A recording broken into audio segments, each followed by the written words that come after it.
se retrouve sur le plateau de Punchline CNews Europe 1. On va évoquer la question de l'Ukraine avec toujours des combats qui se poursuivent, notamment sur Mariupol et ce bilan terrible, 5000 morts au moins depuis le début de l'invasion russe. Et depuis 10 jours, il s'agit de 5000 personnes enterrées. C'est ce qu'ont dit les autorités ukrainiennes. Depuis 10 jours, ils n'arrivent même plus à enterrer les victimes qui sont désormais laissées quasiment dans la rue.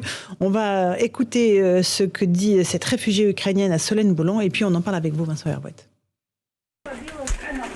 De retour chez elle, cette femme peine à avancer au milieu des décombres. Son appartement a été complètement détruit par les bombardements russes. C'était notre maison. Voilà ce qu'il reste de notre maison. Tout a été détruit. Un obus est tombé là. Là, il y avait la salle de bain, les toilettes. Et là, c'est la chambre. Voilà ce qui reste. Sur les murs qui tiennent encore debout, Valentina a écrit cette phrase qui indique qu'elle se cache au sous-sol pendant les frappes. Désormais sans logement, sa vie s'est écroulée. Je suis née ici, mon mari aussi est né ici. On s'est mariés, on a eu des enfants ici. Et maintenant, qu'est-ce qui nous reste ? Dites-moi, qu'est-ce qui nous reste ? Je ne veux pas partir. Mais comment on peut vivre là maintenant ? Des appartements comme le sien, Mariupol en compte des centaines. La ville n'est désormais plus qu'un cimetière d'habitations, rasé par les bombes, où ceux qui sont restés tentent de survivre. Vincent Herouet, pourquoi un tel acharnement sur Mariupol avec, on le dit, au minimum 5000 victimes, mais sans doute beaucoup, beaucoup plus ? Oui, personne n'est là pour les compter. Il y a une comptabilité qui a été faite quand même par le gouvernement ukrainien. Là, oui. Aujourd'hui, ils ont listé les dégâts, en fait. Ils ont dit qu'il y avait 10 millions de mètres carrés de logements qui avaient été détruits. 10 millions. C'est pas quelques appartements, hein, c'est des villes entières. Et ils chiffraient les dégâts à 500 milliards d'euros. Donc la guerre est dévastatrice. Mariupol, parce que c'est l'objet de la conquête. Vous avez entendu le numéro 2 de l'armée russe, qui à la veille du week-end a fait un bilan d'étape au bout d'un mois. Donc il s'est d'abord félicité en disant l'avancée des... Il s'est félicité longuement en expliquant que la première phase des combats était un succès. Si c'était un vrai succès, c'est sans doute le numéro 1 qui serait venu le dire, hein, mais là c'est le numéro 2. Donc le numéro 2 explique que c'était un grand succès et que désormais ils allaient la campagne de dénazification avait bien fonctionné et que maintenant ils allaient se concentrer donc sur leur véritable objectif qui était désormais le Donbass. C'est-à-dire c'est le Donbass élargi, pas le petit secteur de Lugansk et de Donetsk qui est détenu, l'ensemble du Donbass, ça représente 2 fois la Bretagne à peu près comme superficie, et Mariupol est dans le Donbass. C'est le port en fait de cette région, et c'est pour ça qu'il faut le conquérir. Et là, il y a une conquête qui est... ils y vont au rouleau compresseur, hein, ils y vont à la russe, ils sont rentrés dans la ville, une colonne est rentrée dans la ville, ils ont été obligés aussi les combats sont durs. Hein. Il y a une dizaine de milliers de combattants ukrainiens à l'intérieur. Qui sont toujours là, du bataillon Azov ? Oui, le bataillon Azov notamment, c'est le fer de lance, et ils sont bien armés. Ils font des cartons, notamment on est stupéfait par le nombre de généraux, d'officiers supérieurs qui ont été tués dans les combats. On parle alors on ne sait pas très bien parce que les Russes ne donnent pas les mêmes chiffres, on reconnaisse que peu, mais ils en ont reconnu 2 là, ce week-end. Le patron, le numéro 2 de la marine russe en mer Noire, hein, et puis un général qui dirigeait je ne sais plus quelle unité. Et on se dit, mais attends, comment ça se fait que les généraux se font tuer ? On parle d'une douzaine, d'une quinzaine de généraux. Depuis quand les généraux se font-ils tuer ? Okay. En général, c'est les civils qui sont dans les guerres modernes, ce sont les civils qui sont tués, c'est pas les militaires. Et là, non seulement c'est les militaires, mais en plus, ce sont les officiers supérieurs, comme s'ils étaient à la tête de leurs troupes. Et bien parce que, sans doute, ils sont beaucoup plus voyants, parce que les drones les repèrent grâce au type de véhicule dans lequel ils se déplacent, et parce que les Ukrainiens disposent d'un renseignement qui est efficace et font la guerre d'une manière qui est assez novatrice. Largement aidé par les Occidentaux, évidemment. Alors ça, c'est la grande découverte du voyage de Joe Biden. Joe Biden est un gaffeur, vous savez, compulsif. On dit que c'est une machine à gaffe. Obama se moquait beaucoup de lui à cause de ça, mais ça s'est énormément accentué avec les années. Et il donne l'impression d'être quand même un tout petit peu lacunaire, il y a des absences. En tout cas, c'est bien de le dire en langage diplomatique. Bon, il est complètement sénile. On peut pas dire ça vraiment, Non plus, mais il a fait 2 AVC quand même, et il a son âge. Il a fait un truc. Il a dit 2 déclarations, donc son entourage le cadre énormément.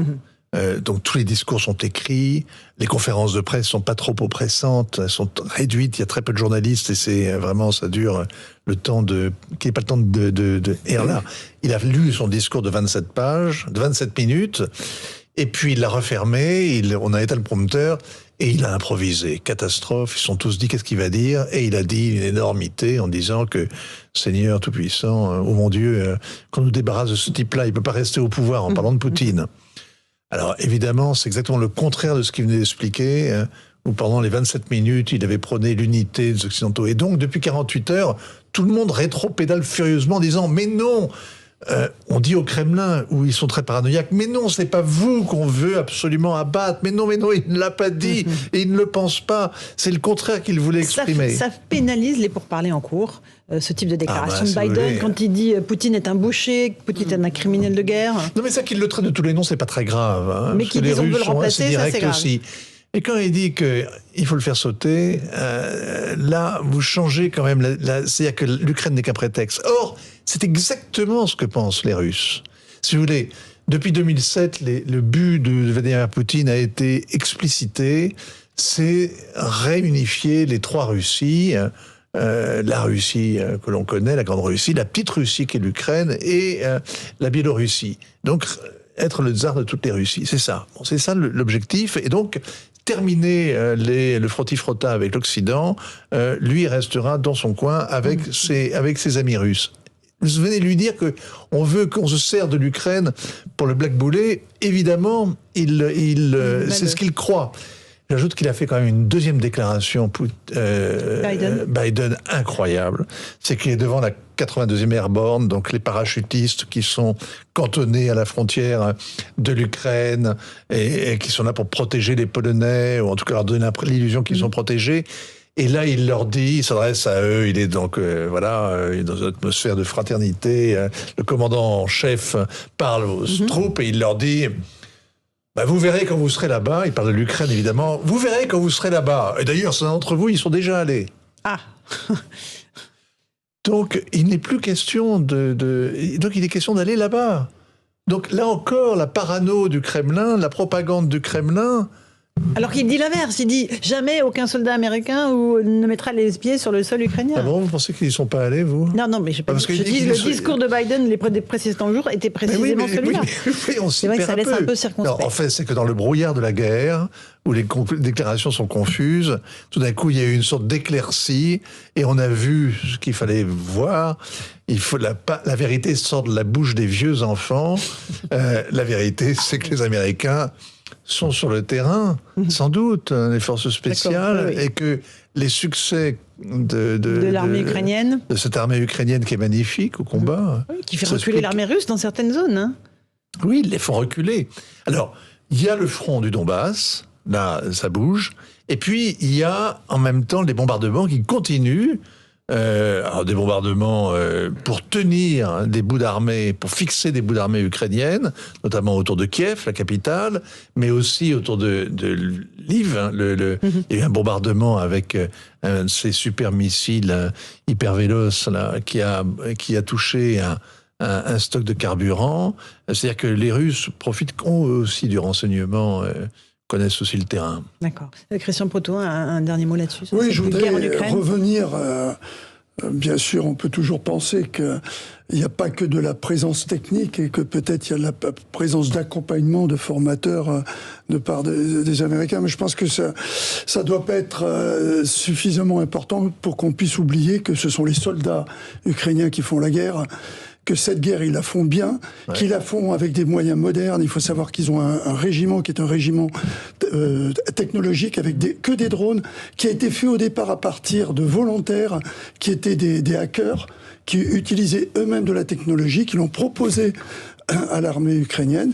Ce qui fait que les Russes sont en position difficile toutes les nuits, parce qu'ils sont harcelés toutes les nuits, qu'en équipement, ils ont perdu énormément, qu'ils n'ont pas été capables d'avoir la logistique qu'il fallait parce qu'ils pensaient que ça serait une guerre courte. Rapide, voilà. Voilà, la guerre n'a pas été rapide et ils sont maintenant, le rouleau compresseur est dans la boue, dans la Resputsitsa, et ils savent pas trop comment s'en sortir. Allez, suite au prochain épisode. Le retour d'expérience de cette guerre, ça va être compliqué. Riche. Hein, Allez, on fait une petite pause. On se retrouve dans un instant, Vincent. C'est pour ça Sur Europe 1 pour la suite de nos débats dans Punchline. Et tout de suite, sur CNews, c'est Christine Kelly et ses invités pour Face à l'info. Merci à tous les quatre d'avoir participé à notre émission. Bonne soirée sur nos deux antennes.